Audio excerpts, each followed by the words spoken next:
us. The first point I wanted to raise with YOOFI, if he could respond to your point, Stephen, on land reform, and just give us what you think about that point that Stephen made, a very important one. Land is always at the heart of everybody, and it's always a very difficult thing to resolve. And for us, it's presented sometimes what seems to be insurmountable problems, because in Ghana, lands are owned by families, by what we call stools or the chieftaincies, etc. And in the past, it was not uncommon to buy the same plot of land 3 times and still not know whether you own it or not. But we have gone many ways past that. And as I did mention, we are engaged in a digital mapping of every square inch of Ghana to enable the new law to separate ownership from usage.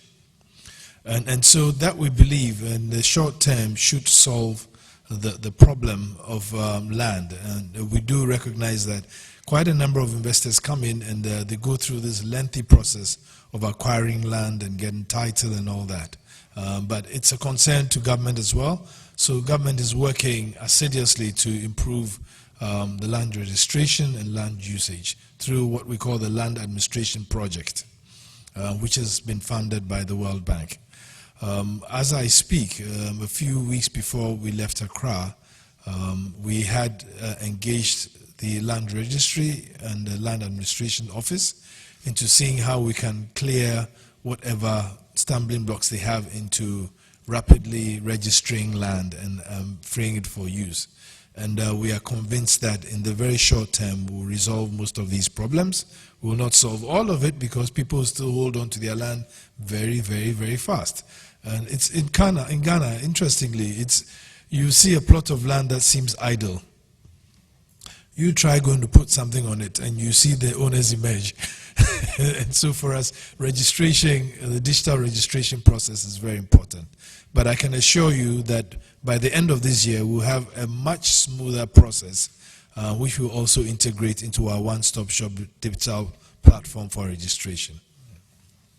So, YOOFI, does that mean, to use Ruben's definition, that will happen very soon?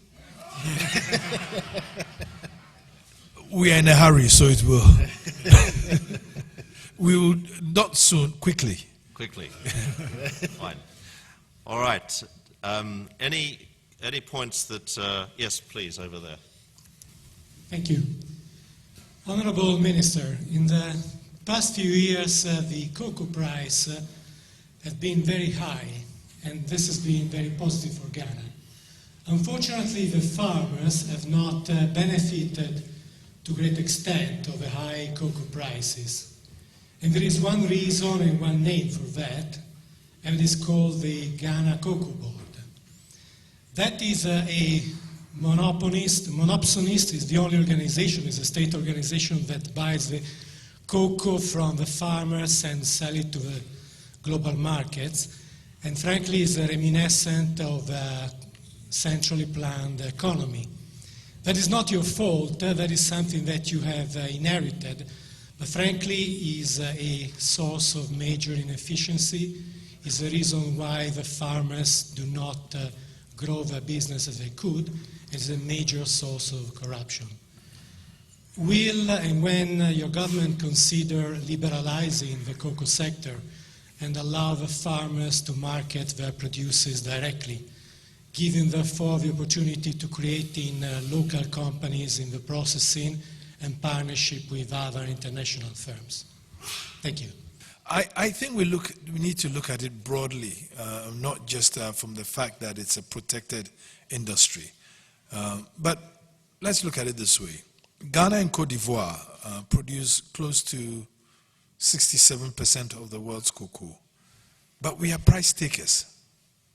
That cannot be satisfactory. We produce the cocoa, yet we don't determine the price.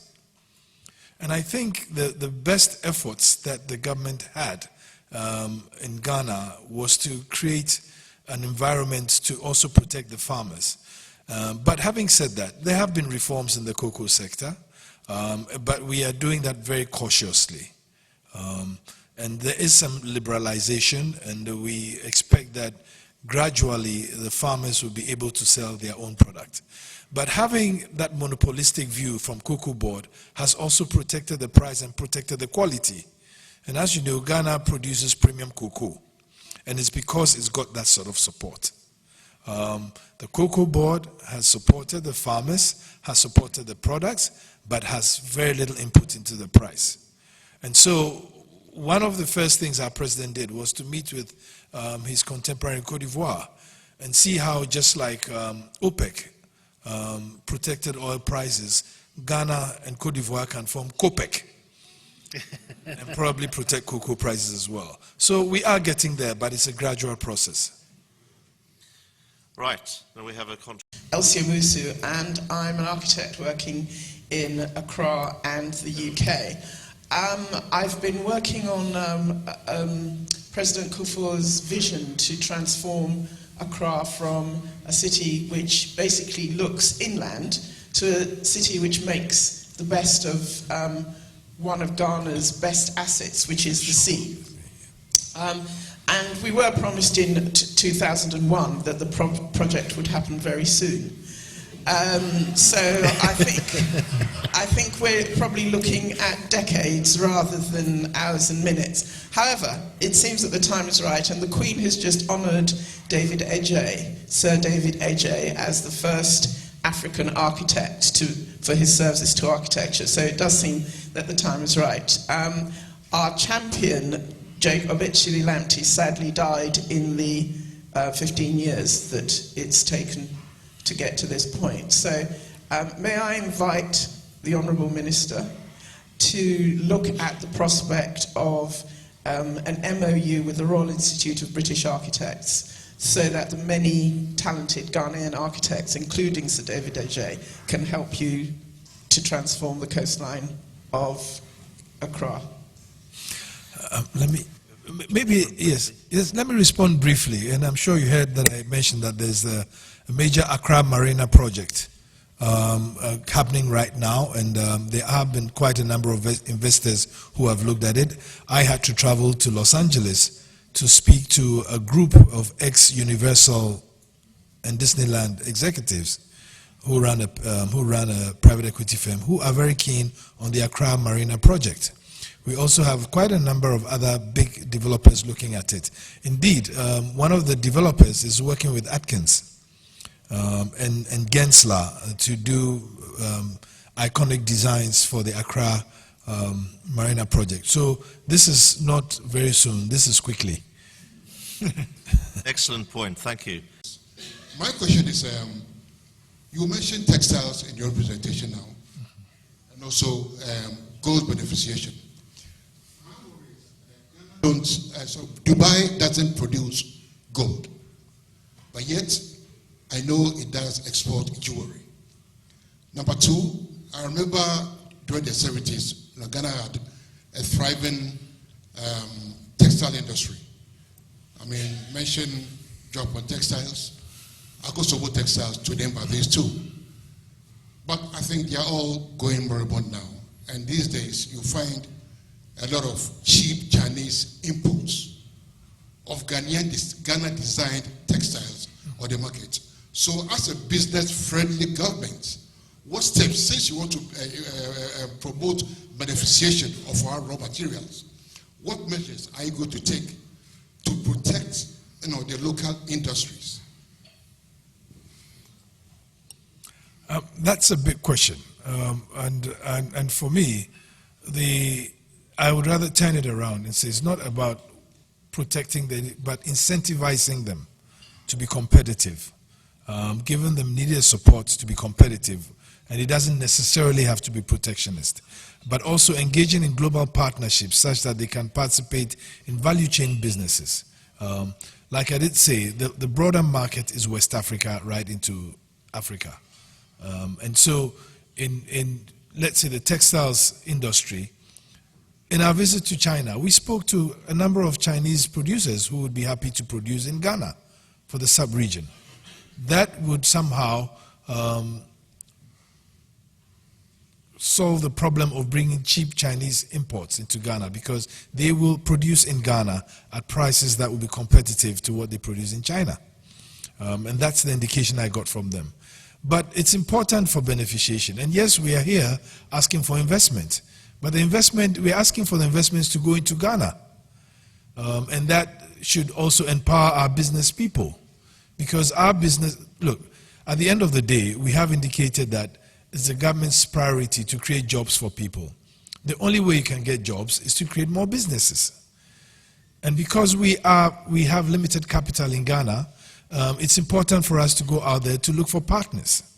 And therefore, this is one of the opportunities we have to create sustainable partnerships for the market and for the West African market. And that's the way we are going to look at it. At the end of the day, I mean, if an investor here produces in Ghana, the goods will be labeled made in Ghana. And for us, that's important. If you invest in Ghana, you create your business in Ghana, you create more jobs. And that has tremendous benefit for the economy. And so it's important to understand that bit, that there are many ways of attacking the economy. Protectionism is one, but the preference will be to incentivize and to grow Ghanaian businesses. Great. You discussed how you're looking to promote stable electricity in Ghana. But for many of us Ghanaians, we might be aware of or too familiar with the phrase light off. And for companies, and more particularly SMEs, having to stomach the cost of producing or manufacturing on generation sets is possibly too burdensome or not feasible at all. And you mentioned how the government's been taking aggressive reforms, but what are these reforms? I mean, can you provide greater clarity on what steps have been taken to actually provide a stable electricity supply for foreign companies and for domestic companies? Okay. Quickly, just to answer, what are the reforms? I did indicate that we are looking at reforms that will remove the front load cost for investors and businesses. We are looking at ease of doing business reforms, including taxation, including incentives, including registering businesses, including legal reforms that will make judgments quick in commercial cases, etc. There are quite a number of indicators. I'm sure you know the World Bank doing business indicators. We attack them one by one. That's how we are going about it, and compare ourselves to our peer countries. Also, in the electricity space, and our Deputy Minister of Energy and Power is here, and I'm sure he can talk a lot more about solutions that we are looking to bring into the market, including off-grid renewable solutions of solar and wind, which we believe are much cheaper because the prices of those things are going down pretty much quickly, and therefore can provide cheap sources of power for industries in the hinterlands. It's definitely not people with political connections, because if you really know Ghana well, you know that all of us are related to important people one way or the other. So most people will qualify. The real thing is about adding technical value. I alluded to the fact that following the right regulations, etc., is very important. And so those are the things that technocrats or technically inclined local partners would understand more. Also, just people with experience in business. Business is, the standards for doing business are the same globally. You know, as a Ghanaian, no matter how successful I am, if I was to open a business in the United Kingdom without at least an accountant and lawyer, I would fail miserably, you know. And those are your base level local partners when you start in a place like this. So I hope that answers a little. As a foreign investor, I would say in selecting a local partner, a Ghanaian partner, you need to find those that are political entrepreneurs, those that can navigate the complexities of society.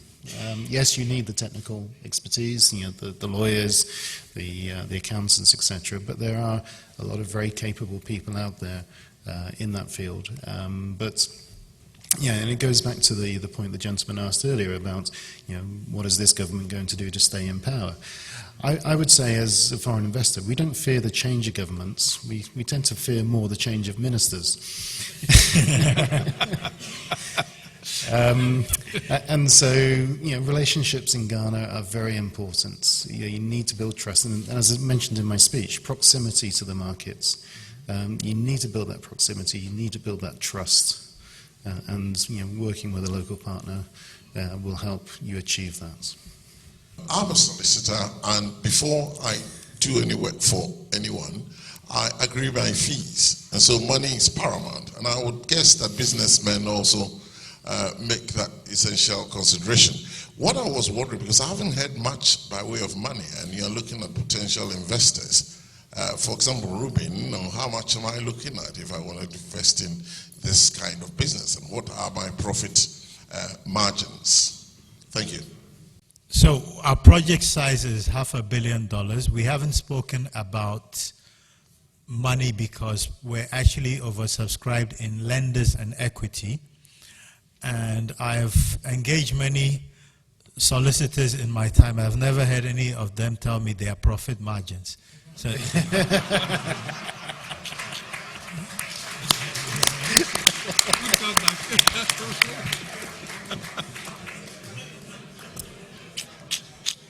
what I'd like to do is give a positive note. I've been in Ghana for 5 years.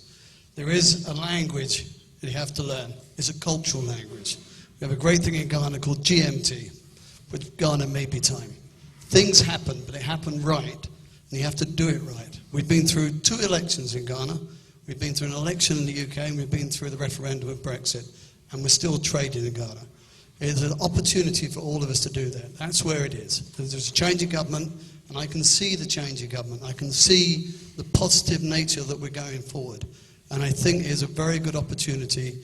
I'm only a small investor. I'm not into the doctor's levels, and we do make profit as well. But it is there. But you have to accept there is a different culture. You have to accept to work there. And you have to give it time. Give it time to educate, give it time to train, invest in that. If you do that, then there's a great opportunity for investors in there. As I mentioned, we've been through 2 elections. We're still there, and we're driving forward. We're supported by the UK Export Finance through DIT. We've raised a considerable amount of money in driving water business, agriculture businesses. Yes, it has some challenges, many challenges, but there also lies the opportunity. So from a positive, I mean, I've been to many of these opportunities here and fairs. This has been the most positive one I've seen over the years, and I believe there is a great opportunity, and we're striving forward. We're going to be there, but you have to invest in time, and invest in training, invest in people, because the opportunities are there. Thank you. Cool. Can I just come back on that? Steve, yes. So just to come back on that point about training, also don't ignore the value of the human capital resource that Ghana enjoys outside of the country. There's a lot of diaspora looking to return back to the country to participate in the economic growth. And my own personal experience, recruited a CFO some years ago who had spent 25 years in the UK, worked with DFIs, private equity funds, and was coming back to Ghana and worked at the standards that international investors were looking for. Not that there aren't those in Ghana. And so if you can't find who you're looking for in Ghana, and training is not an option, look at the diaspora as well. And the Ghanaian high commissions and embassies around the world have their diaspora support units that can reach out to the Ghanaian community and help you find the right people and team members to join you. I was wondering whether any of the panelists would be able to comment on the uncertainty that the anti-corruption drive might be creating. While I undoubtedly agree that any anti-corruption measures are a positive development, we're seeing some concern from investors who might want to invest in projects that were initiated under the previous administration, work with companies that sign contracts with or under the previous administration and are maybe concerned at the moment that these contracts may be reviewed or even cancelled. I'm thinking particularly about the oil and gas sector here. Well, I mean, in the first place, for us, and I think for a government, wrong is wrong, right is right. And I believe that there will definitely be audits of existing contracts to make sure they are properly aligned to the objectives that we require. But on the even more macro side, a lot of the processes are being digitized to remove the human element, such that the opportunities for supply or demand side corruption doesn't exist. I mean, it's people who get corrupt. When you're dealing with machines, you can't corrupt them. So we are very clear on that. But also, the thing is, as a country, you have to do the right thing, and you have to protect the public purse. And therefore, when in government, you have that responsibility. And if things have gone wrong, you have to right them. Now, I doubt that there would be any such situations that you might call a vendetta. And that is why, as the senior minister said earlier, there is going to be an independent prosecutor who, independent of government, will then look at these cases and decide what went wrong and what is right, and judge accordingly. It's very important. Incidentally, there are two ex-attorney generals of Ghana in the room right now. One is the High Commissioner, and one is the Minister of Railways. And I believe that they will clearly even have a better understanding of how to deal with the situation. But corruption will be nipped in the bud. I mean, our president, everybody says he's not corrupt, he's never been corrupt, and he doesn't tolerate corruption. Indeed, prior to winning the elections, I remember in one of our meetings, he clearly stood up and said, well, anybody who wants to be in his government, if he wins power, to make money, should walk out of the room, because he's not about that. He's there to serve. If you want to make money, go into business. Don't serve in government. So I think the will and the mindset is there to do it. And with the public prosecutor coming out pretty soon, we will rationalize a lot of the contracts that have been signed before and right them. We have had situations in our country where the Supreme Court has ruled that contracts entered into by government were in contravention of the Constitution and void. So we are not living in a situation where a new government comes and just abrogates contracts. You can sue the government. And there have been occasions where individuals have brought actions against the government for breach of contract and have been successful. Others have even resorted to international arbitration according to their contracts. Some have failed, some have been successful. And that's one thing I can say about our country. The rule of law works, even against the president. Quite recently, an action was brought against the government for not seeking the approval of Parliament in respect of an agreement it entered into with the United States.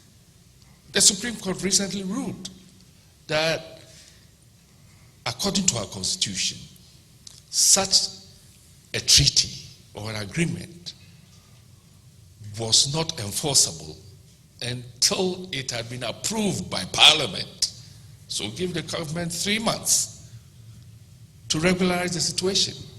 So please, we should not be under any mistaken belief that a contract with a government can be arbitrarily abrogated by another government.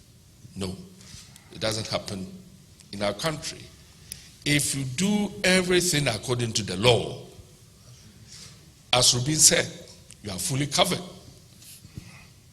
You are fully covered. And now I encourage every investor not to try and cut corners. You may encounter delays because you may think that, well, it should happen within a week. But if an approval has to go through 3 or 4 processes, and one does not, you don't go through one process, well, it may affect your contract. But your investments, as I stated, constitutionally and statutorily protected. What's always struck me and confused me about housing policy in Africa is many governments have not gone for prefabricated, modular, manufactured housing, which you can put up very quickly and cheaply. Why is that not happening in Ghana and elsewhere in Africa as it should be? I do believe it's happening in Ghana because I have spoken to investors that are looking to provide homes for the military and the police, which is a priority for government, and most of them are prefab. But the real cost is because most of the inputs are imported, the costs are still high. Secondly, the issue of land also makes construction and homes expensive. So once we resolve the land issues, and government is in the process of acquiring land banks, GIPCI, we're also in the process of acquiring land banks that will make available to investors and developers at attractive cost to enable them pursue their businesses, and all these will bring down the cost of development. But we are open to suggestions. We'll be happy to see developers who offer prefab solutions because they are quick to deploy. And high quality. And quite good quality as well. And they will suffice.